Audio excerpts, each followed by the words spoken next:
Disclaimer भाइयों, ये कहानी पूरी तरह काल्पनिक है, केवल मनोरंजन के लिए बनाई गई है। इसमें शामिल नाम, उत्पाद और घटनाएं वास्तविकता से कोई संबंध नहीं रखती और किसी भी व्यक्ति की या भावना का अपमान नहीं करती। अगर आप हमारे सुपर टॉप लेवल चैनल पर नए हैं तो कृपया करके वीडियो को लाइक करें और चैनल को सब्सक्राइब करना ना भूलें। धन्यवाद। इतना सारा पानी और खाना। श्री हॉटवेल ने अनजाने में अपनी आंखें मल लीं और छिपे हुए सामान को देखते हुए धीरे से कुछ बुदबुदाए। लूसी और नाथन उसके बगल में खड़े थे, उनकी आंखें चौड़ी हो गई थीं और वे आश्चर्यचकित थे। अब उन्हें आखिरकार समझ में आ गया कि एल्विश को इतने बड़े गोदाम की जरूरत क्यों थी। अगर यह इससे छोटा होता तो बक्सों के इस ढेर को रखने की जगह ही नहीं होती। लेकिन एल्विश उन्हें चौंकाने के लिए यहाँ नहीं लाया था। वह घूम गया, उसकी आवाज़ गर्मजोशी भरी लेकिन अधिकारपूर्ण थी। जब आप मुझे इस सारे पानी को बिना हिसाब किताब के बेचने में मदद कर देंगे तो हम लाभ को वैसे ही बांट लेंगे जैसा मैंने कहा था, 90% मुझे और 10% आपको। नाथन की आंखें चौड़ी हो गईं। वह जानता था कि पानी की इस थोड़ी सी मात्रा की क्या कीमत है। यहाँ तक कि वह छोटा सा हिस्सा भी उनके परिवार के लिए एक बड़ी दौलत साबित होगा। एल्विश मूर्ख नहीं था। वह टुकड़ों के लिए उन सभी से लड़ना नहीं चाहता था। वह राजस्व को आपस में बांटना पसंद करता था ताकि वे सभी एक साथ अमीर हो सकें और वफादार बने रहें। उन्हें अभी तक काला बाजार के चैनलों या स्थानीय दलालों के बारे में जानकारी नहीं थी, लेकिन हॉटवेल परिवार को थी। और उन्हें उन पर भरोसा था, खासकर आज रात के खाने के बाद जब उन्हें पता चला कि उनके दिल सच्चे हैं। लेकिन श्री हॉटवेल इस विभाजन को देखकर अचंभित रह गए। उन्होंने जल्दी से अपना सिर हिलाया। नहीं, एल्विश, उस पानी से आयन होल के आधे हिस्से की आपूर्ति हो सकती है। अगर आप हमें इतना मुनाफा रखने देंगे तो यह उचित नहीं होगा। आप 95 लें, हम 5 लेंगे। एल्विश ने बस हंस दिया। अभी तक बिका नहीं है, श्रीमान हॉटवेल। शायद कोई बोतलबंद पानी पीना नहीं चाहेगा। सोना हाथ में आने के बाद इस पर चर्चा करते हैं। श्री हॉटवेल केवल बेबस होकर मुस्कुरा सकते थे। उन्होंने उस स्वच्छ पानी का स्वाद चखा था। वे सच्चाई जानते थे, एक ऐसे शहर में जहां खारे पानी के कुओं का पानी भी बहुत महंगा पड़ता है, एल्विश का पानी अपने आप बिक जाएगा। एल्विश ने नाथन की ओर रुख किया, जो पहले से ही विचारों से भरा हुआ था। इतनी तेजी से काम करने के लिए आपको कम से कम 5 या 6 और लोगों की मदद की जरूरत होगी। क्या आपके कोई ऐसे दोस्त हैं जो आपका साथ देंगे? नाथन ने चौड़ी मुस्कान बिखेरी। जरूर, टॉमी और रोरी, जो मेरे पड़ोस में ही रहते हैं, मेरे साथ लड़ते लड़ते बड़े हुए हैं। अगर मुझे उनकी जरूरत पड़ी तो वे पलक झपकते ही आ जाएंगे। एल्विश हंस पड़ा और उसने अपनी भौहें ऊपर उठा लीं। तुम हमेशा उनसे झगड़ा करते फिरते हो। नाथन मुस्कुराया और अपने सिर के पीछे खुजली करने लगा। कभी कभी वे मेरे साथ होते हैं, कभी कभी मैं अकेला होता हूँ। लेकिन जब जरूरत पड़ती है तो वे मेरा साथ देते हैं। एल्विश, क्या तुम मुझे बेहतर तरीके से लड़ना सिखाओगे? लूसी और पिताजी की रक्षा कैसे करनी है और जो कोई भी हमारा पानी छीनना चाहे उससे कैसे निपटना है? एल्विश की मुस्कान और चौड़ी हो गई। उस उम्र में नाथन भी बिल्कुल उसके जैसा ही था, जोशीला, साहसी और ईमानदार। क्या आप अपने जैसे और भी लड़कों को जानते हैं जो गुंडों को नापसंद करते हैं? बहुत सारे, नाथन ने चमकती आंखों से जवाब दिया। दक्षिण में रिक ब्लैकवेल और उसका गिरोह है, वो 10-15 दबंगों के साथ घूमता है। हमारी अच्छी बनती है। अगर मैं सीटी बजाऊं तो वे दौड़ते हुए आ जाते हैं। एल्विश के चेहरे पर तीखापन आ गया, लेकिन साथ ही उत्साह भी झलक रहा था। और वे आपको इतना सम्मान क्यों देते हैं?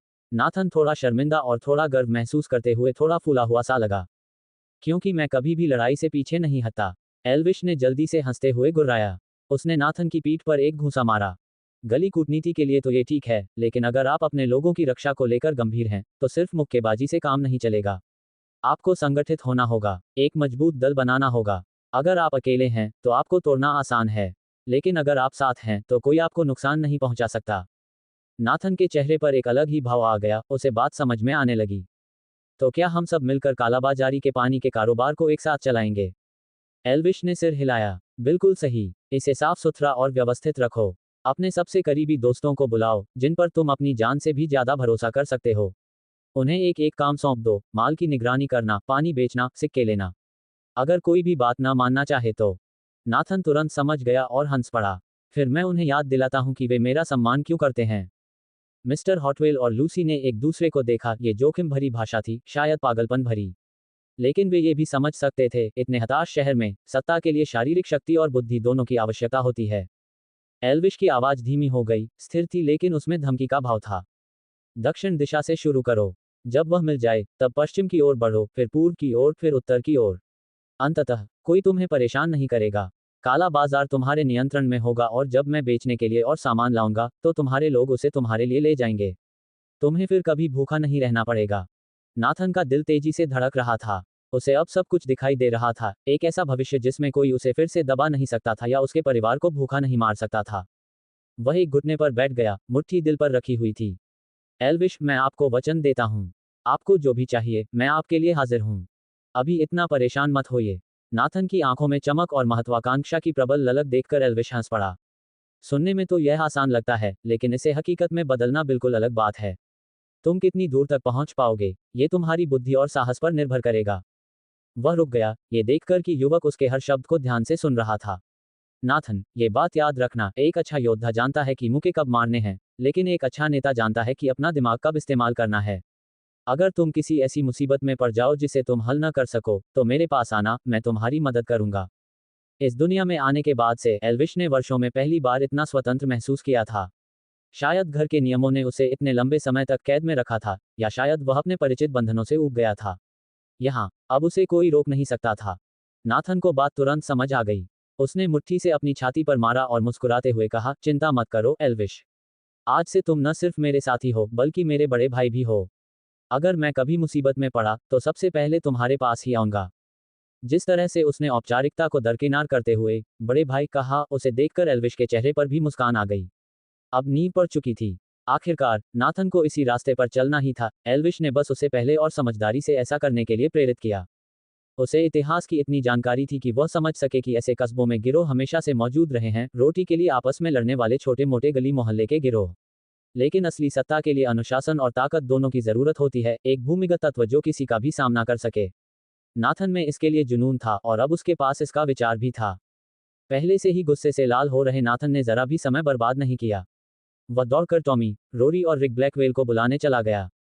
श्री हॉटवेल आगे बढ़े और एल्विश को विनम्रतापूर्वक सिर हिलाकर अभिवादन किया। कृतज्ञता व्यक्त करते हुए उन्होंने अपने हाथ जोड़े। एल्विश, मेरे बेटे की जान अब तुम्हारी देखरेख में है। ध्यान रखना कि उसे कोई नुकसान न पहुंचे, ठीक है? बूढ़े ने चुपचाप सब कुछ सुना था, लेकिन एल्विश के मार्गदर्शन में उसने सच्चाई को नाथन से कहीं अधिक स्पष्ट रूप से देखा। उसका सबसे बड़ा बेटा आयनहोल की गलियों में कुछ ऐसा बनने वाला था जो वर्षों से नहीं देखा गया था। शायद कुछ खतरनाक, शायद कुछ ऐसा जिसकी जरूरत भी थी। एल्विश ने व्यंग्यात्मक मुस्कान के साथ कहा, चिंता मत कीजिए मिस्टर हॉटवेल। नाथन में इसके लिए पर्याप्त साहस है। मैंने तो बस उसे कुछ सुझाव दिए हैं, बाकी सब उसका है।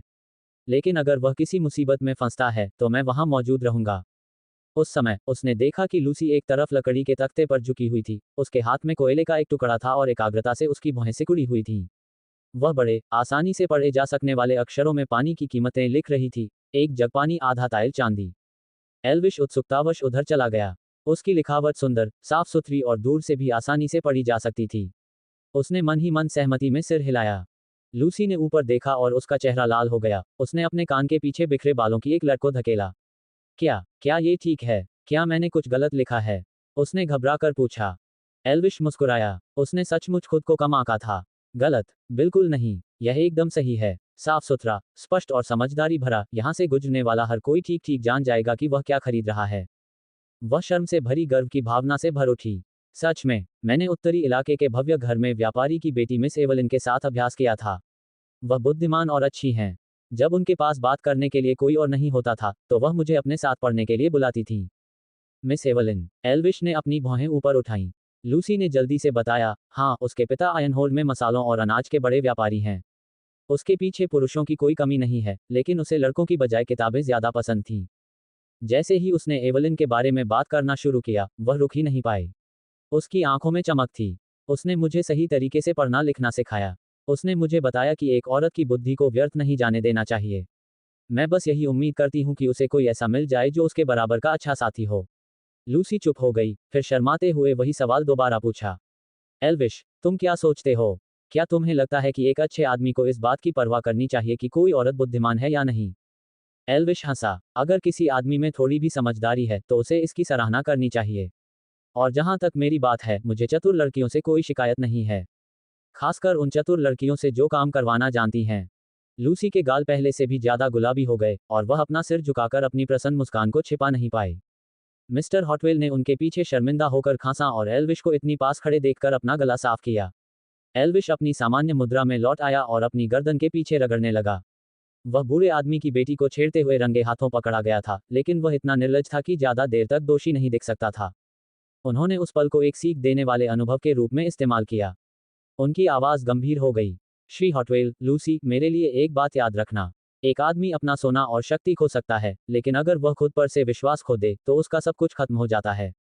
अगर आप आत्मविश्वास से खड़े नहीं होते तो कोई भी आपको महत्व नहीं देगा। मान सम्मान दूसरों द्वारा दिया जाता है, लेकिन गरिमा स्वयं अपने हाथों से बनाई जाती है। ये सुनकर लूसी की आंखें चमक उठीं, मानो यह वही सच्चाई हो जिसे उसे सालों से सुनना पड़ रहा था। मैं समझ गई, एल्विश। श्री हॉटवेल ने धीरे से सिर हिलाया, उनके चेहरे पर कृतज्ञता के भाव थे। मैंने कभी सोचा भी नहीं था कि आप जैसे युवा इतनी अच्छी तरह समझ पाएंगे। मैंने भी आज रात कुछ सीखा है। उद्धरण। लगभग 1 घंटे बाद नाथन गोदाम के गेट से वापस आया, उसके पीछे 4 युवक चल रहे थे। वे उन लोगों के सहज आत्मविश्वास के साथ चल रहे थे जिन्होंने कठिन सड़कों पर जीना सीख लिया था। एल्विश, मैं वापस आ गया हूँ। नाथन ने मुस्कुराते हुए कहा, मानो उसने कोई कमाल कर दिखाया हो। मिलो मेरी टीम से, ये वो लोग हैं जिन्होंने अनगिनत बार मेरा साथ दिया है। जब वे एक कतार में रुके तो उसने इशारा करते हुए कहा, इधर टॉमी और रॉरी हैं। हम एक ही मोहल्ले में पले बड़े हैं और हमने साथ मिलकर कई लड़ाइयाँ लड़ी हैं। इस तरफ रिक ब्लैकवेल और सैम हैं। रिक का दक्षिण इलाके में अपना एक गिरोह है, जिसमें करीब 1 दर्जन लोग हैं जो उसका कहीं भी पीछा करेंगे। सैम बहुत फुर्तीला है, शहर की हर गली जानता है और इतनी जल्दी गायब हो जाता है कि आपको पता भी नहीं चलता। जब उन चारों ने गोदाम में मौजूद सारा पानी और सामान देखा तो वे हैरानी से आंखें फाड़कर देखते रह गए, स्पष्ट रूप से वे सदमे में थे। यह एल्विश है, जिसके बारे में मैंने तुम्हें बताया था, नाथन ने गर्व से कहा। उन आदमियों ने तुरंत सिर हिलाया और एक साथ कहा, हम हर संभव तरीके से मदद करने के लिए तैयार हैं। फिर उन्होंने एल्विश को सम्मानपूर्वक थोड़ा झुककर प्रणाम किया। एल्विश उनकी औपचारिकता देखकर थोड़ा हैरान रह गया। नाथन ने समझाया, वे मुझे अपना नेता मानते हैं। चूंकि आप मेरे नेता हैं, इसलिए वे आपको हम सबका मुखिया समझते हैं। यह एक सरल तर्क था, भले ही एल्विश को यकीन नहीं था कि वह उस भूमिका में कैसे आ गया था। ठीक है, एल्विश ने थोड़ा सीधा खड़े होते हुए आखिरकार कहा। अगर तुम मदद करने आए हो तो खाली हाथ मत जाओ। नाथन, इन सबको पानी की एक एक बोतल दे दो। नाथन इस आदेश से प्रसन्न प्रतीत हुआ और उसने झटपट बोतलें बांट दी। उन लोगों ने कृतज्ञता भरी मुस्कान के साथ बोतलें ले लीं, जाहिर तौर पर उन्हें ऐसे स्वागत की उम्मीद नहीं थी। पानी, यह इतना शुद्ध है, मीठा है। मैंने इतने सालों में इतना साफ पानी नहीं पिया। धन्यवाद, बॉस, धन्यवाद। चारों पुरुषों ने अपनी अपनी बोतलें निकालीं और एक एक घूंट पिया। उनके चेहरे तुरंत खिल उठे और एल्विश के प्रति उनकी कृतज्ञता स्पष्ट रूप से झलक रही थी। टॉमी और रोरी नाम के जुड़वा बच्चों के लिए वह पल और भी गहरा असर छोड़ने वाला था। इससे पहले किसी ने भी उनके प्रति इस तरह की दया नहीं दिखाई थी और उनकी आंखों में आंसू भर आए। जब तक तुम मेहनत करते रहोगे, जिंदगी बेहतर होती जाएगी, एल्विश ने मुस्कुराते हुए कहा। और आज मेरे पास तुम्हारे लिए एक काम है। नाथन, उन्हें समझा दो। नाथन आगे बढ़ा। बात सीधी सी है, हम इस पानी को ब्लैक मार्केट में ले जाकर बेचेंगे। एल्विश का कहना है कि अगर बिक्री अच्छी रही तो तुम्हें इनाम मिलेगा। एल्विश ने सिर हिलाया। बिल्कुल सही, अगर कारोबार अच्छा रहा तो आप में से हर कोई एक बोतल पानी घर ले जा सकता है और 1 पौंड सुअर का मांस पा सकता है। अगर आप पानी नहीं लेना चाहते तो आप उसके बदले 2 सोने के सिक्के ले सकते हैं। ये शब्द उनके दिमाग में बैठ गए और चारों आदमी जम गए, सदमे से उन्हें घूरते रहे। उन्होंने कभी कल्पना भी नहीं की थी कि पानी बेचने जैसी सरल चीज के लिए उन्हें इतना अच्छा सौदा मिलेगा। इस टीम में शामिल होना सार्थक रहा। इस तरह के व्यवहार के लिए पानी बेचने की बात तो छोड़ ही दीजिए, वे बिना किसी झिझक के किसी भी खतरे का सामना करने को तैयार रहेंगे। उस शाम नाथन समूह के मुखिया के रूप में आगे था और वे सभी लकड़ी की गाड़ियां लिए हुए थे। वे काला बाजार गए, वहां कीमत लिखी एक लकड़ी की तख्ती लगाए और पानी बेचने के लिए चिल्लाने लगे। साफ पानी, शहर में सबसे अच्छी कीमत, 1 बोतल पानी के लिए आधा सोने का सिक्का। उस चीख पुकार ने तुरंत राहगीरों का ध्यान आकर्षित कर लिया। ब्लैक मार्केट में सबसे सस्ता पानी 2 सोने के सिक्कों का है, आपके यहाँ तो सिर्फ आधा सोना है। क्या ये सच है या फिर कोई धोखा है? हाँ, और ये अजीब सी पैकेजिंग क्या है? क्या ये सच में पानी है या कुछ और? सभी लोग चारों ओर जमा हो गए, एक दूसरे को देखने लगे, फुसफुसाने लगे और नाथन की गाड़ी में मौजूद पानी की ओर इशारा करने लगे। अजीबोगरीब पैकेजिंग और कम कीमत ने उन्हें सतर्क कर दिया। चिंता मत करो दोस्तों, नाथन चिल्लाया, यह पानी एकदम साफ है, एकदम ताज़ा है। अगर मैं झूठ बोल रहा हूं तो सारा दोष मेरा ही होगा। उसने चुनौती भरे अंदाज में अपनी छाती पिटी। एक सुसज्ज धज कर कपड़े पहनी हुई, धनी दिखने वाली अधेड़ उम्र की महिला आगे बढ़ी और इसे परखने का विकल्प चुनते हुए इसे आजमाने का फैसला किया। ऐसा लगता है कि आप पक्का कह रहे हैं कि मैं ये जानने के लिए एक खरीदूंगा। उसने आधा सोने का सिक्का दिया और एक बोतल उठा ली। ये तो बहुत ही अजीब सा जग है, मैं इसे खोलूं कैसे? हताश होकर उसे शक हुआ कि नाथन उसके साथ कोई चाल चल रहा है। देखो, मैं तुम्हें दिखाता हूं, ये बहुत आसान है, बस इसे इस तरह घुमाओ। उसने बोतल खोली और उसे वापस उसे दे दी। इसे खोलने का कितना अजीब तरीका है, उसने कहा। देखते हैं कि यह पानी वाकई उतना अच्छा है जितना आप कह रहे हैं। उसने एक गहरी सांस ली और अपनी आंखें चौड़ी कर लीं। पानी ताज़ा और मीठा था। एकदम साफ पानी। उसने सालों से इतना अच्छा पानी नहीं पिया था। खुशी से झूमते हुए वह चिल्लाई, ये तो कमाल है। कितना शुद्ध, कितना चिकना। मेरे पास अभी भी 7 सोने के सिक्के हैं, मुझे और घड़े दो। अभी लाती हूँ, नाथन ने कहा, सोना इकट्ठा करते हुए और 7 बोतलें उसके बैग में डालते हुए। मुझे भी एक दे दो। मुझे एक चाहिए। और मुझे। सभी दर्शक उस महिला को जानते थे, वह ईमानदार थी और कभी झूठ नहीं बोलती थी। अगर वह कहती कि पानी अच्छा है, तो लोग उस पर भरोसा करते थे। 7 या 8 लोगों ने एक के बाद एक बोतलों के लिए सोने के सिक्के दिए। जब उन्होंने बोतलों के ढक्कन खोलकर पानी पिया, तो वे हल्के से कांप उठे और उनके चेहरे खुशी से दमक उठे। मीठा, साफ पानी, सचमुच स्वच्छ पानी, स्वादिष्ट। वे खुद को रोक नहीं पाए और एक ही घूंट में सारी बोतल खाली कर दी। उन्होंने इसकी तुलना काले बाजार में मिलने वाले अन्य पानी से की, जिसकी कीमत 2 सोने के सिक्कों के बराबर थी और जिसका स्वाद बेहद खराब था। यह पानी मीठा, ताजगी भरा और आधी कीमत का था। ये बहुत अच्छा सौदा था। अपनी बोतलें खाली करने के बाद वही 7 या 8 व्यक्ति और अधिक खरीदने के लिए वापस लौटे और उन्होंने अपने पास मौजूद एक एक सिक्का खर्च कर दिया। ये देखकर भीड़ का शेष भाग सामान खरीदने के लिए धक्का मुक्की करते हुए आगे बढ़ा। उस शाम पानी बेचने वाली लकड़ी की 5 गाड़ियां थीं और उन सभी के सामने बहुत लंबी कतारें लगी हुई थीं। कुछ ग्राहकों ने एक बोतल खरीदी, कुछ ने 2, जबकि कुछ ने पूरा डिब्बा ही खरीद लिया। देखते ही देखते रसीदें रखने के लिए नाथन जिस कपड़े की थैली का इस्तेमाल कर रहा था, वह सोने के सिक्कों से पूरी तरह भर गई। थैली से टकराने वाला हर सिक्का एक स्पष्ट खनक पैदा करता था। इतना सारा सोना, उन्होंने इससे पहले कभी इतनी मात्रा में सोना नहीं देखा था। उसकी आंखें चमक उठीं। इतना सोना है कि गिनना असंभव है। परिसर में एल्विश आंगन में एक बांस की कुर्सी पर बैठा था और तारों से भरी रात को देख रहा था। आधुनिक उद्योग के आवरण के बिना आकाश चकाचौंध भरा था। एक गहरा मखमली मंच अनगिनत प्रकाश बिंदुओं से जड़ा हुआ था, जिनमें से प्रत्येक एक छोटे रत्न की तरह चमक रहा था। आज रात लूसी और नाथन पानी बेचने में उनकी मदद करने के लिए बाहर गए हुए थे, जिससे वे परिसर में मिस्टर हॉटवेल के साथ अकेले रह गए थे। दोनों ने चाय पी और धीरे धीरे बातचीत की। उनकी बातचीत से एल्विश को इस दुनिया का स्पष्ट अंदाजा हो गया। यह उन प्राचीन इतिहासों से बहुत अलग नहीं थी जिनका उसने अध्ययन किया था। कठोर सामाजिक पदानुक्रम, गहरी जड़ें जमा चुकी नौकरशाही और एक शाही परीक्षा प्रणाली जिसके द्वारा कोई व्यक्ति पदोन्नति पाता था। शहर का जीवन चहल पहल से भरा था, जिसमें सक्रिय व्यापार, कुशल कारीगर और हर तरह के मनोरंजन मौजूद थे। अकाल से पहले आयरनहोल्ड, हालांकि राजधानी से दूर था, एक समृद्ध स्थान था। थिएटर और प्रदर्शन हॉल अच्छा प्रदर्शन करते थे और संगीत और नाटक दैनिक मनोरंजन का एक हिस्सा थे।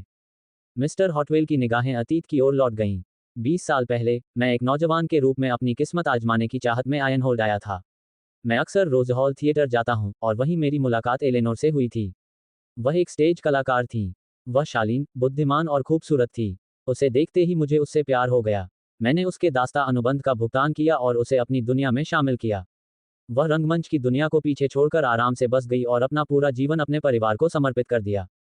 एल्विश, वह एक बेहतरीन महिला थी और जितनी बेहतरीन महिलाओं को मैं जानता हूं, उनमें से एक थी। लेकिन 10 साल पहले उन्हें बुखार हुआ और फिर कभी उनकी सेहत में सुधार नहीं हुआ। मुझे विश्वास है मिस्टर हॉटवेल, एल्विश ने धीरे से कहा, एलेनोर को मृत्यु के बाद भी यह जानकर खुशी होगी कि आप उसे इस तरह याद करते हैं। किसने सोचा होगा, ये कम बोलने वाला बूढ़ा व्यक्ति असल में दिल से एक रोमांटिक इंसान था। उनकी बातचीत से एल्विश को यह समझ आया कि यहाँ की पारंपरिक विवाह प्रथाएं आज से बहुत अलग थीं। उनके जमाने में एक पुरुष की केवल एक ही पत्नी होती थी, लेकिन यहाँ धनी लोग कई पत्नियां रख सकते थे और हरम बना सकते थे। लेकिन मिस्टर हॉटवेल ने अलग तरह से काम किया था। उन्होंने केवल एलेनोर से ही शादी की थी और उनकी मृत्यु के बाद उन्होंने फिर कभी शादी नहीं की। एल्विश का मानना था कि यही सच्ची भक्ति है। श्री हॉटवेल ने आह भरी। मुझे सबसे बड़ा अफसोस इस बात का है कि मैंने कभी किसी चित्रकार से उसकी तस्वीर नहीं बनवाई। हमारे साथ बिताए हर पल की यादें मेरे मन में बसी हैं, लेकिन अब मैं बूढ़ा हो गया हूं और यादें धुंधली पड़ने लगी हैं। उसका चेहरा अब धुंधलाने लगा है। एल्विश ने गहरी मुस्कान के साथ कहा, श्रीमान हॉटवेल, मैंने कुछ वर्षों तक चित्रकला का अध्ययन किया है। यदि आप चाहें, तो मैं आपके विवरण के आधार पर श्रीमती हॉटवेल का चित्र बना सकता हूं। सचमुच? श्री हॉटवेल का चेहरा तुरंत जिज्ञासा से चमक उठा।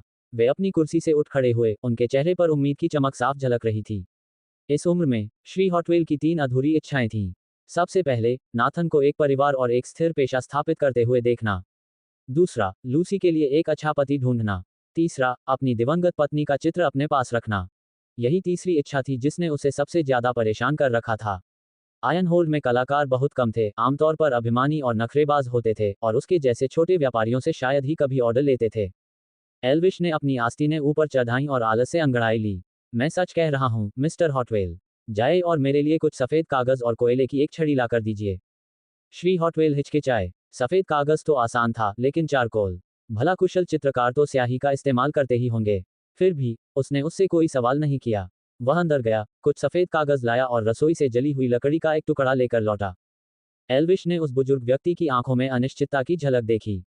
इस युग में किसी को भी यह नहीं पता था कि पेंसिल कैसी दिखती है, और चूंकि वह ब्रश चलाने में सहज नहीं था, इसलिए कोयले से ही काम चलाना पड़ेगा। उन्होंने कागज़ को मेज पर रखा और अपनी उंगलियों के बीच कोयले को दबा लिया। श्री हॉटवेल, मुझे उनका वर्णन कीजिए और मैं आपके शब्दों से उनका चित्र बना दूंगा। श्री हॉटवेल आश्चर्य से पलकें झपकाने लगे। क्या एल्विश सचमुच सिर्फ एक जली हुई टहनी से पेंटिंग कर सकता था? ये संभव नहीं लग रहा था। फिर भी उनके मन में कहीं न कहीं उम्मीद थी। उसने एल्विश को एलेनोर के चेहरे के बारे में बताना शुरू किया, उसकी आंखों की दयालुता, उसकी मुस्कान की बनावट, और वो चमकीले कपड़े जो उसे बेहद पसंद थे। वह कुछ हद तक लूसी जैसी दिखती थी, शायद 70%, लेकिन एलेनोर का व्यवहार अधिक प्रभावशाली था। एल्विश ने ध्यान से सुना और रेखाचित्र बनाना शुरू कर दिया। उसके हाथ थोड़े अकड़े हुए लग रहे थे, क्योंकि उसने 2-3 साल से चित्रकारी नहीं की थी, लेकिन हर स्ट्रोक के साथ रेखाएं स्थिर होती गईं और आकृतियां स्पष्ट होती गईं। जब वह श्री हॉटवेल को देखने देने के लिए पीछे की ओर झुका, तो बूढ़े व्यक्ति के हाथ कांपने लगे।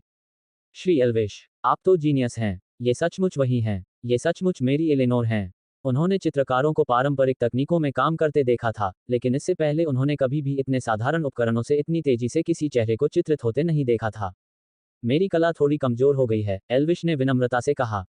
अगर मैं कुछ समय पहले की अपनी ड्राइंग प्रैक्टिस जारी रखता, तो मैं इसे बहुत जल्दी कर सकता था। चित्रकारी बचपन से ही उनका शौक था। स्कूल के दिनों में वे अपनी पसंद की किसी भी चीज के चित्र बनाकर पन्ने भर देते थे, कुत्ते, पक्षी, बिल्लियां, आयरन मैन या अपने पसंदीदा शो के किरदार। कई साल बीत गए, और उनके अभ्यास रेखाचित्रों से पूरा कमरा भर सकता था। श्री हॉटवेल ने दृढ़ता से सिर हिलाया। नहीं, श्री एल्विश, आप गलत हैं। आपकी रेखाएं सरल हैं लेकिन उत्कृष्ट हैं, प्रत्येक रेखा इतनी सटीक है मानो किसी तेज धार वाले यंत्र से काटी गई हो। जली हुई लकड़ी के एक टुकड़े मात्र से इतनी सजीव छवि बनाना।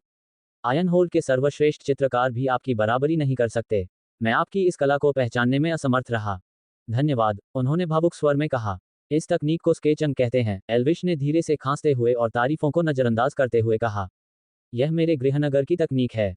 हालांकि आमतौर पर उसका चेहरा भावहीन रहता था, लेकिन उस बुजुर्ग व्यक्ति की सच्ची प्रशंसा ने उसे थोड़ा शर्मिंदा कर दिया। श्री हॉटवेल उत्सुकता से आगे झुके। एलेनोर, आपकी पेंटिंग के लिए धन्यवाद। लेकिन, अगर मैं पूछ सकूं, तो आपका गृहनगर ठीक कहाँ है? एल्विश ने एक पल के लिए हिचकिचाने के बाद टालमटोल भरे लहजे में जवाब दिया, बहुत दूर जगह। वह वास्तव में ये स्वीकार नहीं कर सकता था कि वह किसी दूसरी दुनिया से इस दुनिया में आया है। श्री हॉटवेल को लगेगा कि वे स्वर्ग से उतरे हैं। युवक की झिझक को भांपते हुए, श्री हॉटवेल ने इस मुद्दे पर जोर न देने का फैसला किया। वे जानते थे कि हर व्यक्ति के अपने रहस्य होते हैं, और उन रहस्यों का सम्मान करना ही सबसे अच्छा शिष्टाचार है। अब उसका दिल केवल सम्मान से भरा हुआ था। एल्विश ने केवल लूसी के चेहरे को देखकर ही 30 साल की महिला के चेहरे की छवि को इतनी खूबसूरती से साकार कर दिया था।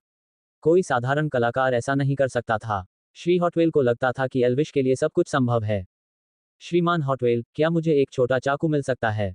एल्विश ने कहा। वह श्रीमती हॉटवेल के चेहरे को कई बार बना चुके थे और उनका हाथ फिर से अपनी पुरानी आदत में लौट रहा था। वह रेखाओं को और निखारना चाहते थे। लेकिन इससे पहले कि मिस्टर हॉटवेल अपनी कुर्सी से उठ पाते, उन्होंने अचानक, मानो अप्रत्याशित रूप से, पूछा, मिस्टर एल्विश, क्या आप अविवाहित हैं? अकेला? एल्विश चौंक गया और उसकी पलकें झपक गईं। जब कोई बूढ़ा पिता किसी पुरुष से, और विशेष रूप से अपनी बेटी के लिए, ये सवाल पूछता था, तो आमतौर पर इसके साथ कुछ शर्तें जुड़ी होती थीं। उसने गला साफ किया, श्री हॉटवेल द्वारा दी गई छोटी छुरी स्वीकार की और कोयले को बारीक नोक तक घिसने लगा। अकेला, उसने स्वीकार किया। अविवाहित? श्री हॉटवेल की भौहें तन गईं। आप जैसे आदमी के पीछे तो शहर की आधी युवतियां पड़ी होंगी। क्या गलत है? क्या आपके मानदंड बहुत ऊंचे हैं, या आप किसी मानदंड की तलाश ही नहीं कर रहे हैं? उस बुजुर्ग व्यक्ति के लिए एल्विश न केवल सक्षम और धनी था, बल्कि प्रतिभा और विनम्रता से भरपूर व्यक्ति भी था। हर लिहाज से देखा जाए तो महिलाओं को कतार में खड़ा होना चाहिए था। अपने गृहनगर में, मैं महज एक साधारण मजदूर था, एल्विश ने व्यंग्यात्मक मुस्कान के साथ मजाक किया। एक रिश्तेदार ने एक बार मेरी किसी से ब्लाइंड डेट करवाने की कोशिश की थी, लेकिन वो लड़की, खैर, उसे लगा कि मैं उसके लायक नहीं हूं। श्रीमती लता द्वारा अंजलि के साथ उनकी तय की गई उस दुर्भाग्यपूर्ण ब्लाइंड डेट की याद आते ही उनके चेहरे पर हल्की झुर्रियां पड़ गईं। उस प्राचीन दुनिया में, शादी होते ही जोड़ा जीवन भर के लिए एक दूसरे का साथी बन जाता था। लेकिन उनके जमाने में, अगर आप सारी शर्तें पूरी नहीं करते थे, तो सब आपको आवारा कुत्ते की तरह समझते थे। उस समय तक दुनिया वास्तव में पतन की ओर जा रही थी। आप जैसी प्रतिभाशाली व्यक्ति के लिए भी क्या उसके मानदंड बहुत ऊंचे हैं? श्री हॉटवेल ने उपहास उड़ाते हुए कहा। वह जरूर अंधी रही होगी। इससे पहले कि एल्विश जवाब दे पाता, उस बूढ़े आदमी की निगाह उसके हाथ में मौजूद तेजधार वाले कोयले पर टिक गई। यह क्या है? उसने उत्सुकता से पूछा। एल्विश ने उसे ऊपर उठाया, जिसकी नोक अब आधुनिक पेंसिल जैसी थी। उसकी उंगलियां काली स्याही से सनी हुई थीं, लेकिन इससे कहीं ज्यादा साफ चित्र बनेंगे। मेरे यहाँ इसे पेंसिल कहते हैं। ये चित्र बनाने का एक उपकरण है। श्री हॉटवेल ने धीरे से सिर हिलाया, मानो उन्हें कुछ समझ आ गया हो, लेकिन उन्होंने आगे कुछ नहीं कहा। अपनी बनाई हुई पेंसिल से एल्विश तेजी से और सफाई से काम करने लगा। उसके ब्रश के स्ट्रोक गहरे और गहरे थे, उसका पूरा ध्यान कागज पर केंद्रित था। उसके बाहर की दुनिया गायब हो गई, उसके लिए सिर्फ कागज और उसके दिमाग में बसी कल्पना ही मौजूद थी। जल्द ही एक आकृति उभर कर सामने आई, लगभग 30 वर्ष की एक महिला, शांत और शालीन, जिसकी मुस्कान मनमोहक लेकिन गरिमा में थी। उसकी मुस्कान की कोमलता से लेकर उसके हाव भाव की सहज गरिमा तक हर पहलू जीवंत था। एलेनोर, सचमुच एलेनोर, श्री हॉटवेल की आवाज कांप रही थी। कितना यथार्थवादी, यह आश्चर्यजनक है। मैं तुम्हारा बहुत ऋणी हूं एल्विश। जब एल्विश ने उन्हें चित्र भेंट किया, तो बूढ़े व्यक्ति की आंखें इतनी चमक उठी कि मानो नम हो गईं। कृतज्ञता से वे लगभग घुटनों के बल गिर पड़े, लेकिन एल्विश तुरंत आगे बढ़ा और उन्हें सहारा दिया। कृपया घुटने मत टेकिए, एल्विश ने जोर देकर कहा। उन्होंने ये स्केच मिस्टर हॉटवेल की सबसे बड़ी इच्छा को पूरा करने के लिए बनाया था, लेकिन साथ ही, जैसा कि वह स्वीकार करने में थोड़ा शर्मिंदा थे, इसलिए भी क्योंकि वह ऊब गए थे और अपनी एक पुरानी कला को आजमाना चाहते थे। तभी लूसी वापस आए, उसने दरवाजा धक्का देकर खोला और जो कुछ उसने देखा उसे देखकर वह सदमे से रुक गई। क्या चल रहा है? उसका प्यारा सा चेहरा थोड़ी उलझन में झुका हुआ था। उसे इस बात का जरा भी अंदाजा नहीं था कि क्या हुआ था, लेकिन उसके पिता की खुशी ने सब कुछ स्पष्ट कर दिया था। लूसी, आओ इसे देखो, श्री हॉटवेल ने आगे बढ़ते हुए उस पेंटिंग की ओर इशारा किया जिसे एल्विश ने अभी अभी पूरा किया था। वाह, कितनी शानदार पेंटिंग है। ये बिल्कुल माँ जैसी दिखती है। मुझे नहीं पता था कि एल्विश इस तरह से पेंटिंग कर सकता है। भाई एल्विश, उसका चित्र बनाने के लिए आपका धन्यवाद। लूसी की आंखों में प्रशंसा की चमक आ गई। एक पल के लिए एल्विश में उसकी रुचि बढ़ गई। अपनी माँ का चित्र बनाना न केवल उसके पिता की इच्छा थी, बल्कि यह उसकी और नाथन की भी इच्छा थी। एल्विश द्वारा चित्र बनाने से वे दोनों बेहद खुश हुए। मुझे इस तरह मत घूरो, एल्विश ने शर्माते हुए मुस्कुराते हुए हाथ से धूल झाड़ते हुए कहा। मैंने इसे बस यूं ही बना दिया था। एक ही दिन में इतनी बार धन्यवाद मिलने से उन्हें ऐसा महसूस हुआ जैसे उन्हें एक अच्छे इंसान होने का प्रमाण पत्र दिया जा रहा हो, जबकि वे ऐसे व्यक्ति नहीं हैं। लूसी ने पेंटिंग को हाथ में पकड़े हुए फुसफुसाते हुए कहा, यह बहुत सुंदर है। काश मेरे पास भी ऐसी ही एक तस्वीर होती। एल्विश मुस्कुराया। ठीक है, जब समय मिलेगा, मैं तुम्हारे लिए एक चित्र बना दूंगा। लूसी का इरादा इसे जबान पर लाने का नहीं था, लेकिन एल्विश के सहज जवाब ने उसे आश्चर्यचकित कर दिया। उसके गाल लाल हो गए, दिल की धड़कन रुक गई। भला कौन अपनी जवानी की खूबसूरती को अमर नहीं करना चाहेगा? धन्यवाद, भाई एल्विश, उसने फुसफुसाते हुए कहा। अपनी बेटी और एल्विश को इतनी सौहार्दपूर्ण बातचीत करते देख, श्री हॉटवेल की मुस्कान और चौड़ी हो गई और उनकी आंखों में एक रहस्यमयी चमक आ गई। अगर एल्विश लूसी से प्रेम संबंध स्थापित करे तो यह एक आशीर्वाद होगा। भाई एल्विश, पानी की बिक्री तो धड़ल्ले से हो रही है, लूसी ने अचानक कहा और अपना ध्यान काम पर केंद्रित कर लिया। लोग इसे काला बाजार में खरीदने के लिए आपस में लड़ रहे हैं। देखिए, यह आधे शेयर बेचने से होने वाला मुनाफा है। देखते ही देखते 100 से अधिक बक्से बिक गए, जिससे सोने की एक भारी बोरी प्राप्त हुई। सुरक्षा के लिए, लूसी ने टॉमी और रोरी से इसे भूसे से भरी लकड़ी की गाड़ी में वापस लाने को कहा। उसने तिनके को एक तरफ धकेल दिया, जिससे फूला हुआ थैला दिखाई देने लगा। रस्सी खोलते हुए उसने अंदर मौजूद चमकदार सोने की सामग्री दिखाई। यहाँ 2400 टैल सोना है, लूसी ने चमकती आंखों से कहा। मैंने अपने जीवन में इतना सोना कभी नहीं देखा। इतने मुनाफे पर पानी बेचना उसे रोमांचित कर रहा था। मुझे मत बताओ, एल्विश ने उत्साह से झूमते हुए बोरी उठाने के लिए आगे बढ़ते हुए कहा। इतना भारी, एक हाथ से तो इसे उठाना भी मुश्किल था, यहाँ तक कि 2 हाथों से भी इसे उठाने में काफी मशक्कत करनी पड़ी। इसमें कोई आश्चर्य की बात नहीं है, क्योंकि 2400 ताइल सोना लगभग 120 किलोग्राम के बराबर था, जो 2 पूर्ण विकसित पुरुषों के वजन के बराबर है। एक ताइल 50 ग्राम के बराबर होता है, इसलिए 2400 ताइल 120,000 ग्राम होते हैं, एल्विश ने मन ही मन हिसाब लगाया। सोने की हालिया पुनर्चक्रण दर लगभग $7.80 प्रति ग्राम के हिसाब से, ये लगभग $930,000 से $940,000 के बीच होगा। ये जानकर कि यह केवल 100 डिब्बे मिनरल वाटर की बिक्री से हुआ था, एल्विश बेहद खुश हुआ। वह कुल मिलाकर 200 बक्से लाया था, उन सभी को बेचने से $1.8 मिलियन से अधिक की कमाई हो सकती है। पानी की बिक्री बहुत अच्छी हो रही है, उसने मन ही मन कहा। काला बाजार फल फूल रहा था, और अगली बार वह और भी अधिक पानी लाने का इरादा रखता था। दरवाजे पर दस्तक हुई और फिर बाहर से एक स्पष्ट मधुर आवाज सुनाई दी, जैसे किसी ओरियोल पक्षी का गीत हो। क्या सिस्टर लूसी यहाँ हैं? लूसी का चेहरा खिल उठा। ये तो मिस एवलिन है। वो मिलने आई हैं। Miss Evelyn. एल्विश ने भौहें ऊपर उठाईं। लूसी ने पहले भी उसके बारे में बात की थी, एक धनी युवती, अविश्वसनीय रूप से सुंदर। वे लोग सुबह से ही उसके बारे में बात कर रहे थे और अब वह यहाँ आ गई थी। एल्विश की जिज्ञासा बढ़ गई। वह कितनी खूबसूरत थी। Miss Evelyn. रुकिए सिस्टर, मैं आपके लिए दरवाजा खोल देती हूँ। वह उत्सुकता से दरवाजा खोलने के लिए उछल पड़ी। लूसी और मिस एवलिन सिर्फ दोस्त से कहीं बढ़कर थीं, और आज मिस एवलिन का आना ही लूसी के दिल को खुशी से झूमने के लिए काफी था। कुछ ही देर में दरवाजा खुला और उसके द्वार पर एक ऐसी युवती खड़ी थी जो इतनी खूबसूरत थी कि मानो किसी की भी सांसें थम जाएं। अगर लूसी का आकर्षण एक मिलनसार, गर्मजोशी से भरी पड़ोस की लड़की जैसा था, तो मिस एवलिन का आकर्षण एक कुलीन परिवार में जन्मी महिला की असाधारण शालीनता जैसा था। उनकी बादाम जैसी आंखें, सुंदर धनुषाकार भौहें और तारों की तरह चमकती आंखें माथे पर लगी एक लाल बिंदी से और भी निखर रही थीं। उन्होंने हल्के बैंगनी रंग का एक बहने वाला गाउन पहना हुआ था, जिसका कपड़ा उनके चारों ओर धुंध की तरह लहरा रहा था। जब वह खड़ी थीं और चल रही थीं तो उनका अंदाज हवा में लहराती एक शाखा की तरह संतुलित और सधा हुआ था। उनके हर हाव भाव में एक सहज गरिमा झलक रही थी।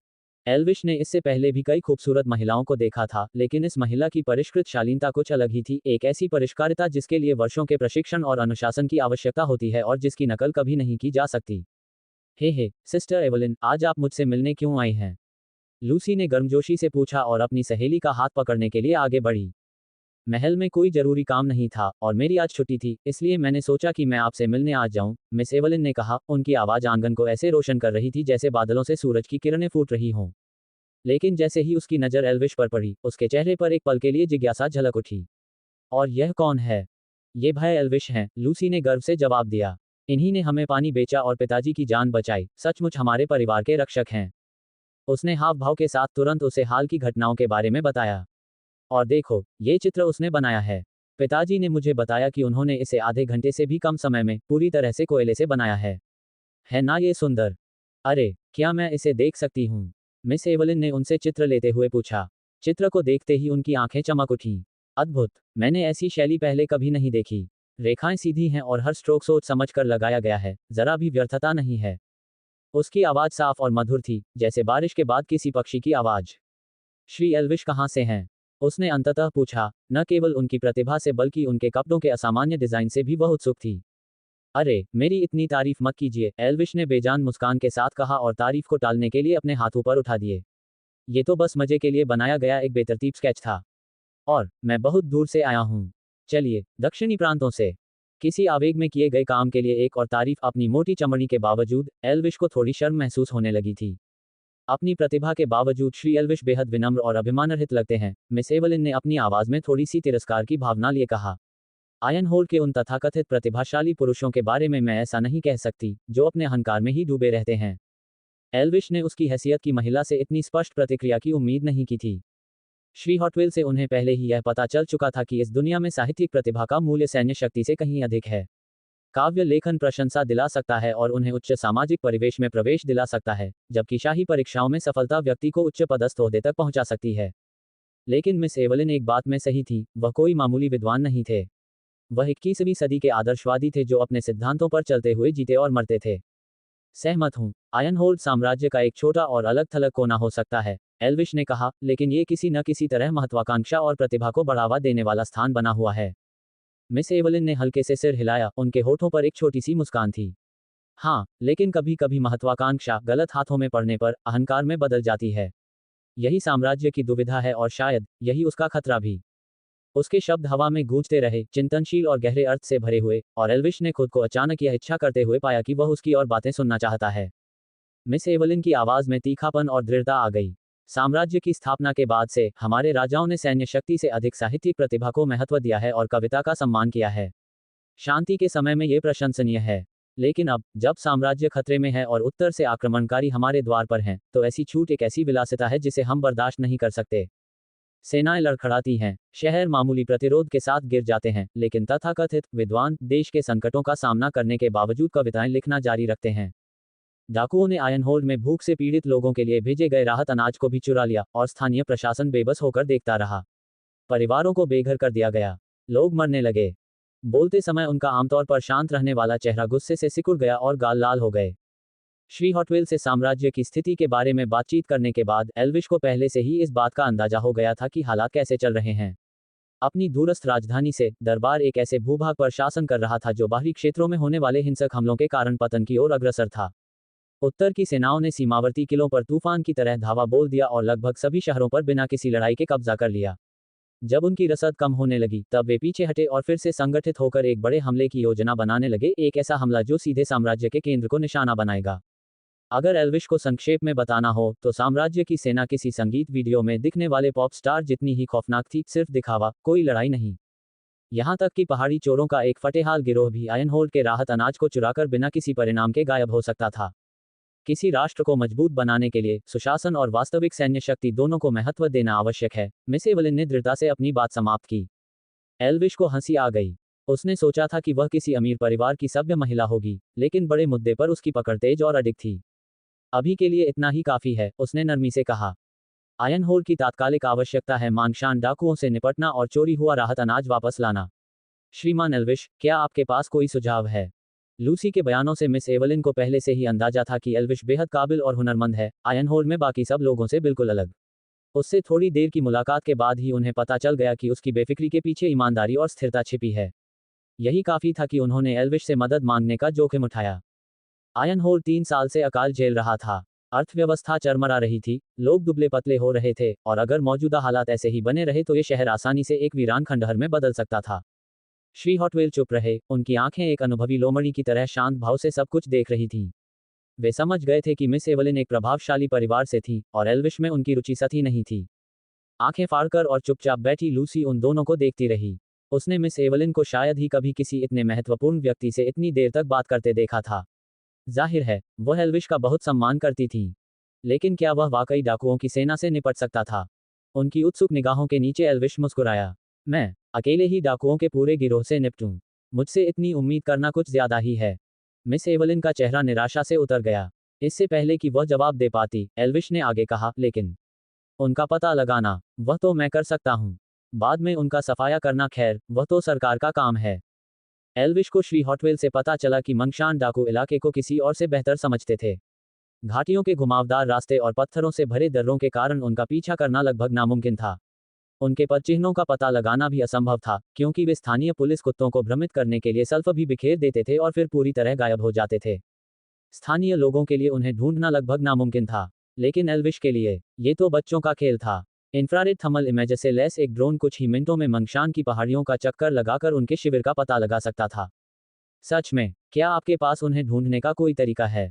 मिस एवलिन की आंखें राहत और आश्चर्य के मिले जुले भाव से चमक उठीं। एल्विश मुस्कुराया। हाँ, लेकिन मुझे बताओ, मैं मुफ्त में मदद क्यों करूं? मैं एक व्यवसायी हूं, कोई दानदाता नहीं। वह बेवजह अपनी जान जोखिम में डालने वालों में से नहीं था। इसके अलावा उसकी निकट भविष्य में अनाज बेचने की योजना थी, और यदि सरकार उससे पहले लूटा हुआ अनाज वापस ले लेती तो इससे उसके भविष्य के मुनाफे पर असर पड़ सकता था। मिस एवलिन ने कुछ देर सोचा, फिर सीधे उसकी ओर देखा। अगर तुम उनके ठिकाने का पता लगा सकते हो तो मैं तुम्हें एक ऐसा सौदा दूंगी जिसे तुम ठुकराना नहीं चाहोगे। किस तरह का सौदा? एल्विश ने पूछा। मैंने लूसी से सुना है कि तुम काला बाजार में पानी बेच रहे हो। पानी अच्छा है, ताज़ा और साफ है, लेकिन तुम गलत लोगों से पंगा ले रहे हो। कुछ दिनों में सामने का दरवाजा जोर से बंद होने की आवाज ने उसकी बातचीत में बाधा डाल दी। नाथन और सैम लड़खड़ाते हुए अंदर आए। उन्होंने रोरी और टॉमी को आधा पकड़ रखा था, जो चोटिल थे, बुरी तरह पिटे हुए थे और मुश्किल से खड़े हो पा रहे थे। नाथन के शब्द क्रोध से भरे हुए थे। भाई एल्विश, हम पर हमला हुआ था। सैम ने गुस्से में कहा, कुल्हाड़ी गिरोह ने देखा कि हमारा पानी उनके पानी से ज्यादा बिक रहा है। वे 20 से ज्यादा आदमियों के साथ आए। उन्होंने दुकान तोड़ दी और धमकी दी कि अगर हमने दोबारा बेचने की हिम्मत की तो वे हमें फिर पीटेंगे। उन्होंने हद पार कर दी है। नाथन गुस्से से गुर्राया, उसकी मुट्ठियां पहले से ही भींची हुई थीं। उन्होंने हद पार कर दी है। नाथन के शब्द गुस्से से कांप रहे थे। उसकी मुट्ठियां इतनी कसकर भींची हुई थीं कि उसकी उंगलियों के जोड़ सफेद पड़ गए थे। उसका पूरा शरीर कांप रहा था, क्योंकि वह खुद को प्रतिक्रिया करने से रोकने के लिए बहुत कोशिश कर रहा था। जैसे ही पानी की बोतलों का एक डिब्बा बाजार में आया, वो तुरंत बिक गया। 30 मिनट से भी कम समय में 100 से ज्यादा डिब्बे बिक गए। उनके पास कुल 200 डिब्बे हैं, और ऐसा लग रहा था कि दोपहर से पहले ही सारे बिक जाएंगे। लेकिन आयरनहोल्ड के काले बाजार में मिली सफलता लंबे समय तक अनदेखी नहीं रहती थी, और इस बार ये सबसे बुरे लोगों तक पहुंच गया। एक्स गैंग का सरगना चार्ल्स रीड आयरनहोल्ड शहर में कसाई का काम करता था। जब अकाल पड़ा तो उसके कुएं को छोड़कर सभी कुएं सूख गए और उसका कुआं लगातार पानी देता रहा। पानी कड़वा, धातु जैसा और मुश्किल से पीने लायक था, लेकिन सूखे में स्वाद किसी के लिए मायने नहीं रखता। खबर मिलते ही सरकार ने उनके कुएं को जब्त करने की कोशिश की। लेकिन चार्ल्स के पास एक तुरुप का पत्ता था, उनके बड़े भाई साइमन रीड, जो एक निम्न श्रेणी के सरकारी अधिकारी थे। हर महीने चुपचाप सोने का लेन देन होता था और मामला सरकारी रिकॉर्ड से गायब हो जाता था। इसके बदले में चार्ल्स को काले बाजार में पानी के व्यापार पर एकाधिकार करने की अनुमति दी गई, जिससे वह बिना किसी हस्तक्षेप के अपने कड़वे पानी को ऊंची कीमतों पर बेच सके। लेकिन आज सुबह उन्होंने देखा कि उनकी दुकान पर आश्चर्यजनक रूप से कोई ग्राहक नहीं था। पहले तो वह इस बात को लेकर असमंजस में था कि क्या आयनहोल्ड के सभी लोग अकाल के कारण मर गए या फिर किसी और कारण से। बाजार में थोड़ी पूछताछ करने पर उन्हें सच्चाई का पता चला, कुछ युवक उनसे भी अधिक साफ और ताज़ा पानी सस्ते दाम पर बेच रहे थे। वह बेहद क्रोधित था। किसी ने उसके इलाके में पानी बेचने की हिम्मत की है, इसलिए वे उसे सिर्फ अपनी नज़रों में नहीं रख रहे हैं। गिरोह का सरगना, जो पहले कसाई हुआ करता था, बहुत गुस्से में था। आज पानी की बोतलों का अपना हिस्सा बेचने के बाद नाथन और उसके लड़के जैसे ही जाने की तैयारी कर रहे थे, लेकिन इससे पहले कि वे जा पाते, चार्ल्स और उसके गुंडों ने लगभग 30 आदमियों को इकट्ठा कर लिया और उन्हें खुली सड़क पर घेर लिया। उन्होंने आयनहोल्ड शहर की कानून व्यवस्था को बिल्कुल भी महत्व नहीं दिया। हमला तेजी से और बेरहमी से हुआ। उन्होंने पहले स्टॉल को तहस नहस कर दिया, जितनी पानी की बोतलें हाथ लगी उन्हें लूट लिया और यह स्पष्ट कर दिया कि अगर नाथन के साथियों ने दोबारा बेचने की कोशिश की तो उन्हें हर बार बुरी तरह पीटा जाएगा। मिस्टर हॉटवेल के परिसर में वापस। भाई एल्विश, इन्होंने हद पार कर दी है, नाथन गुस्से से दांत पीसते हुए बोला। ईमानदारी से व्यापार करने में ये हमसे आगे नहीं निकल सकते, इसलिए इन्होंने हिंसा का सहारा लिया। जुड़वा भाइयों में से एक टॉमी भी उतना ही उग्र था। हम कभी भी लड़ाई से पीछे नहीं हटते, चाहे उनकी संख्या हमसे दोगुनी ही क्यों न होती। लेकिन 30 आदमी बनाम 5, हम तो हाथ उठाने से पहले ही हार मान लेते। हम उनके मुकाबले के बिल्कुल भी नहीं हैं। एल्विश की भौहें तन गईं। श्री हॉटवेल ने उसे आगाह किया था कि काला बाजार के कोई नियम नहीं होते और जब तक पैसों का लेन देन होता रहता है, शहर हर बात पर आंखें मूंद लेता है। लेकिन ये हद से ज्यादा था। उन्होंने सोचा था कि अकाल के समय भले ही लोग कानून का उल्लंघन करें, उन्हें दिन दहाड़े स्थानीय अधिकारियों की अवहेलना नहीं करनी चाहिए। नाथन, क्या तुम्हें चोट लगी है? लूसी की आवाज चिंता से भरी हुई थी जब वह उसके पास आए और उसके चोटिल चेहरे को देखने लगी। नाथन ने सिर हिलाया। मैं ठीक हूं, बहन। बस कुछ मामूली चोटें आई हैं। हम आसानी से नहीं हारे, हम एक साथ 4-5 लोगों से लड़ रहे थे। अगर हमने प्रतिरोध न किया होता, तो हम सोना नहीं बचा पाते। इतना कहकर उसने टॉमी, रोरी और सैम की ओर देखा। इसे दिखाओ। उन्होंने अपने कपड़ों में हाथ डाला और हर एक से छोटे छोटे कपड़े के थैले निकाले। नाथन ने अपना एक थैला निकाला और 5 थैले मेज पर रख दिए। जब थैले खोले गए, तो दोपहर की धुंधली रोशनी चमकते सिक्कों के ढेर पर पड़ी। यह 1200 टेल्स है, नाथन ने कहा। अगर उन्होंने हमारी बची हुई पानी की बोतलें न चुराई होती, तो हमें इससे कहीं ज्यादा नुकसान उठाना पड़ता।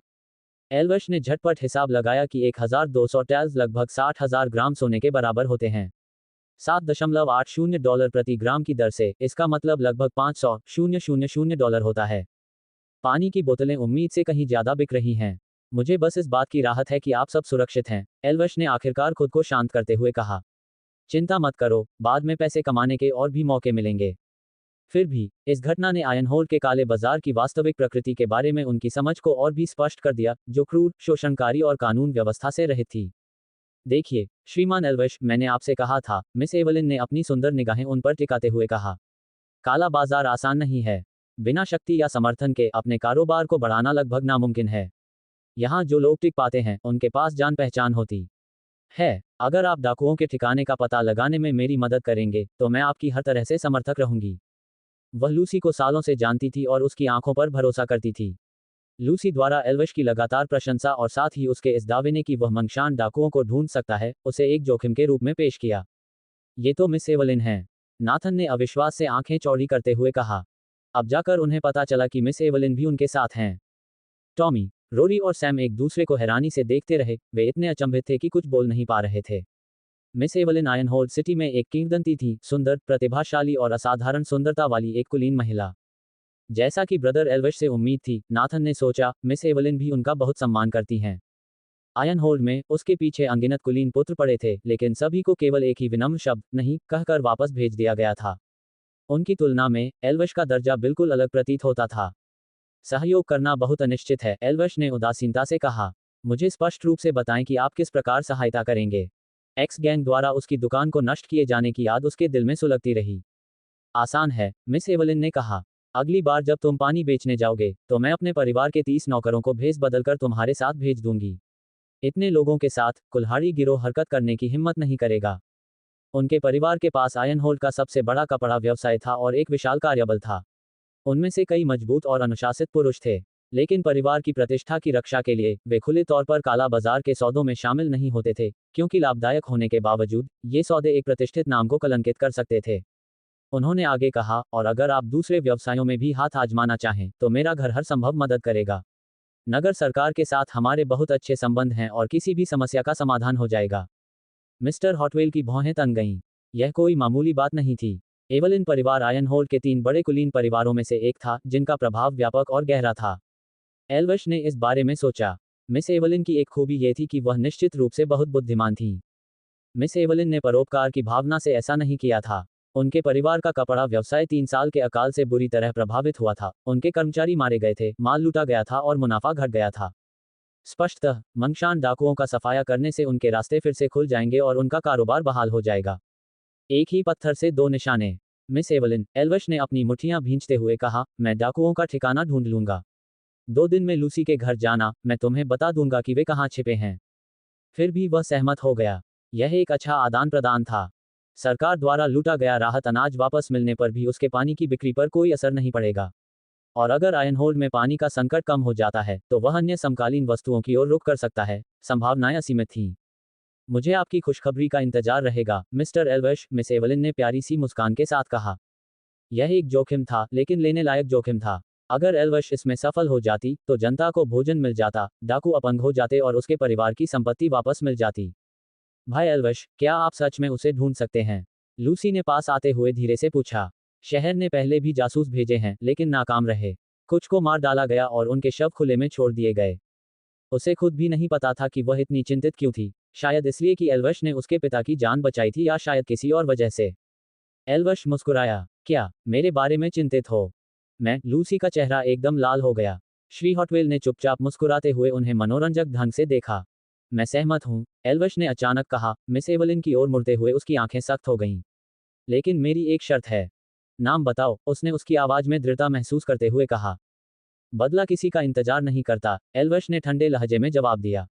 मुझे वे 30 नौकर अभी इसी वक्त हमारे साथ काले बाजार में चाहिए। नाथन और बाकी लोग उत्साहित हो गए। वे पहले से ही इसकी कल्पना कर सकते थे, खुले मैदान में एक्स गैंग पर पलटवार करना। भाई एल्वश शानदार हैं। नाथन मुस्कुराया। मिस एवलिन की हंसी गर्मजोशी भरी और सच्ची थी। अगर साम्राज्य के हर आदमी में आपकी बहादुरी होती तो उत्तरी आक्रमणकारी हमें कैसे धमका सकते थे। बिना देर किए उसने एक पुराने नौकर को बुलाया और उसे हॉटवेल परिसर में अपने 30 सबसे अच्छे आदमियों को इकट्ठा करने का निर्देश दिया। वे तुरंत और तेजी से आए, बलवान और प्रशिक्षित। उनकी उपस्थिति ही लोगों का ध्यान आकर्षित करने के लिए पर्याप्त थी। एल्वश ने हाथ हिलाते हुए कहा, नाथन चलो। उसकी मुस्कान और तीखी हो गई। अब खेल खेलने का समय आ गया है। काला बाजार, रीड्स वाटर शॉप। नाथन के सामान को लूटने के बाद एक्स गैंग के नेता चार्ल्स रीड अपने आदमियों के सामने खड़े होकर मिनरल वाटर के कई बक्सों की जांच कर रहे थे। बॉस, बाजार में ये चर्चा है कि यह पानी न केवल साफ है बल्कि बहुत मीठा और ताजगी भरा भी है, उसके दुबले पतले लेफ्टिनेंट वन आई जैक ने कहा, जिसकी एक आंख भेदक थी। इस वजह से हमारा कारोबार ठप हो रहा है। पता नहीं उस बच्चे को ये सब जानकारी कहाँ से मिल रही है। चार्ल्स मुस्कुराया। ये छना हुआ गंदा पानी है, मुझे पूरा यकीन है। मेरे भाई साइमन, जो नगर सरकार के लिए काम करता है, ने मुझे बताया कि आयन होल्ड में केवल 2 कुएं चालू हैं। एक कुआं नगर निगम का है और दूसरा हमारा। सरकारी पानी बुरा नहीं है, लेकिन मेरा पानी किसी भी छिने हुए गंदे पानी से बेहतर है, चाहे वह कड़वा हो या नहीं। हकीकत बेहद कड़वी थी। 3 साल के अकाल में बाकी सभी कुएं सूख चुके थे। बचे हुए 2 कुओं में से एक पर कब्जा करके सिर्फ चार्ल्स ही खूब धनवान हो रहा था। अगर किसी और के पास सच में पानी होता तो वे समय से बहुत पहले ही उसे बेचकर खूब पैसा कमा रहे होते। चार्ल्स ने निष्कर्ष निकाला कि नाथन की अजीबोगरीब पानी की बोतलें असल में शुद्ध किए गए गंदे पानी से भरी हुई थीं। हाँ, ये देखने में तो साफ लग रहा है, लेकिन इसका स्वाद शायद मिट्टी जैसा ही होगा, उसके एक आदमी ने कहा। बॉस सही कह रहे हैं, दूसरे ने जल्दबाजी में कहा, मानो वह सबको शांत करना चाहता हो। देखते हैं, चार्ल्स ने एक बोतल उठाते हुए बुदबुदाया। उसने ढक्कन खोला, एक बार सूंघा और एक घूंट पिया। जैसे ही वह चीज उसकी जीभ से लगी, उसकी आंखें फटीच खुल गईं। कितना साफ सुथरा, कितना प्यारा। अपने पूरे जीवन में उन्होंने इससे बेहतर कुछ नहीं पिया था। उनके कड़वे कुएं के पानी की भी इसके सामने कोई तुलना नहीं थी। ये तो मानो घोड़े के पेशाब के सामने अमृत समान था। गटक गटक। उसने पूरी बोतल एक ही बार में पी ली, फिर अपने हाथ के पिछले हिस्से से अपना मुंह पोंछा। उसके साथियों ने उसकी ओर देखा। क्या उसने अभी अभी यह नहीं कहा था कि यह बुरा होगा? तो फिर सारा क्यों पी लिया? वे आपस में बुदबुदाए। शुरू से ही उन्हें उसकी कोई खास परवाह नहीं थी। आयन होल्ड में पानी के बाजार पर एकाधिकार हासिल करने के बाद चार्ल्स ने एक आलीशान घर बनवाया और 9 पत्नियां शादी की। वे भले ही जीवित रहे, लेकिन जीना मृत्यु से भी बदतर है, क्योंकि पेट भरने के लिए मुश्किल से ही पर्याप्त भोजन मिलता है। वे अब भी उसकी चापलूसी करते हैं, लेकिन उनकी हर मुस्कान के पीछे नाराजगी छिपी होती है। कुछ आदमियों को साथ ले जाओ, वन आई, चार्ल्स ने गुस्से से कहा, और नाथन का पीछा करो। पता लगाओ कि यह पानी कहाँ से आ रहा है। उसकी छोटी छोटी आंखों में लालच की चमक थी। अगर वह इस स्रोत को हासिल कर लेता, तो शहर के बाकी सभी विक्रेताओं का धंधा चौपट कर देता। शायद नाथन को कोई गुप्त कुआं मिल गया था। अगर ऐसा था, तो चार्ल्स उसे जरूर हथिया लेगा। उसके जाने के बाद वन आई के 2 और आदमी उसके पीछे पीछे चले गए। चार्ल्स की नाथन के प्रति नाराजगी सिर्फ व्यापारिक कारणों तक सीमित नहीं थी। 1 महीने पहले उसने सड़क पर लूसी को उपहार देकर उसे रिझाने की कोशिश की थी, लेकिन लूसी ने उसे सिरे से ठुकरा दिया था। उसके बाद नाथन ने बीच में आकर उसे बुरी तरह पीटा था। अब नाथन को उससे ज्यादा बिकते देखना उसके स्वाभिमान को चूर चूर करने वाली आखिरी गुस्ताखी साबित हुई थी। लेकिन जैसे ही वन आई जैक दरवाजे तक पहुंचा, बाहर से अचानक कुछ हलचल हुई। टकराना। उसके पेट पर एक जोरदार लात पड़ी, जिससे वह उछलकर दुकान में जा गिरा। जमीन पर धड़ाम से गिरा, उसका पेट बुरी तरह जकड़ा हुआ था, उसकी सांसें रुक गई थीं। ये किसने किया? चार्ल्स चिल्लाया और इतनी जोर से मेज को पीछे धकेला कि वह पलट गई। जैसे ही कई परछाइयां दुकान में घुस आई, उनके पैरों की आवाज जमीन पर गूंजने लगी और प्रतिक्रिया देखने को मिली। चार्ल्स का चेहरा अचानक पीला पड़ गया। बॉस, ये तो बहुत सारे हैं, चार्ल्स के एक सहायक ने हकलाते हुए कहा। क्या ये नाथन है? उसने इतने सारे आदमियों को कैसे इकट्ठा कर लिया? दूसरे ने फुसफुसाते हुए कहा। ये सारे लोग उसे कहाँ से मिले? तीसरे व्यक्ति ने हौंकते हुए कहा और भयभीत निगाहों से एक दूसरे को देखा।